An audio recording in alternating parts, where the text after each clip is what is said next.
We now know the date of the special legislative session this summer, but not what will be addressed. Texas Governor Abbott has said this session will ensure the passage of bills such as Senate Bill 7, the highly debated voting rights bill. Here to talk about this is Travis County Executive Director, GOP Executive Director Brian Ruddle, and Glenn Smith from Progress, Texas. Glenn, beginning with you, with the governor emphasizing this focus on SB 7 and having the power to set the priorities in the special session, is the passage of this bill inevitable, or is there something that the left can do? Well, I think it may be inevitable because the Democrats are in the minority in the legislature, but they stopped it once, and you never know what might happen the second time. I know that Abbott, all governors have the power of setting the agenda for special session. That's not particular to Abbott. It's in the Constitution.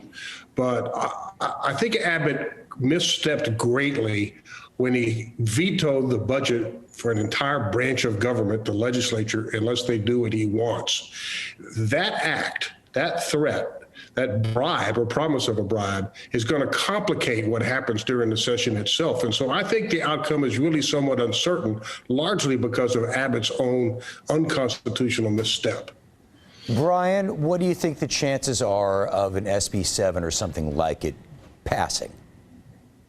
I do think it's very likely to occur at the end of the day. What changes could be made. It's one thing to determine if the Democrats are willing to play ball to make some amendments that might make it a little bit more palatable with them, or whether any concepts such around voter registration or the elections, any legislation might be bridged too far for the Democrats that we've seen in Texas. So it depends on whether Democrats want to be part of the process, or if they just want to take their ball and go home again. Will there be some sort of horse trading, Glenn, perhaps, with the budget that the governor vetoed and SB 7 and how that's going to work out?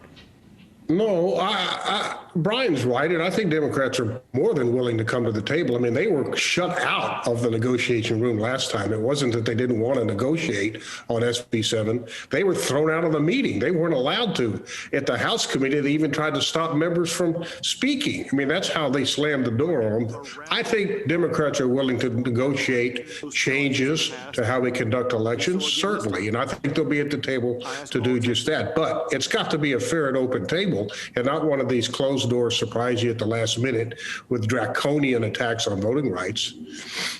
Brian, we saw lawmakers pushing other bills that the legislature didn't get around to passing. What else do you think is going to be involved in this special session? That's the crystal ball that I wish that I had a better insight into.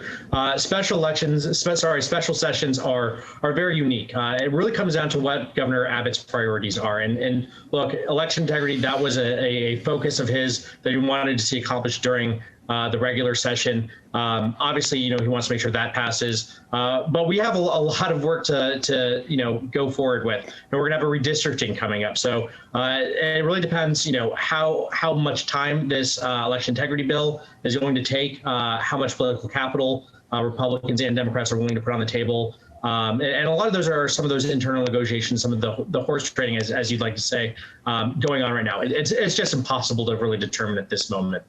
All right. Well, it's all to come. We got to wrap it up. Brian, Glenn, thank you both very much.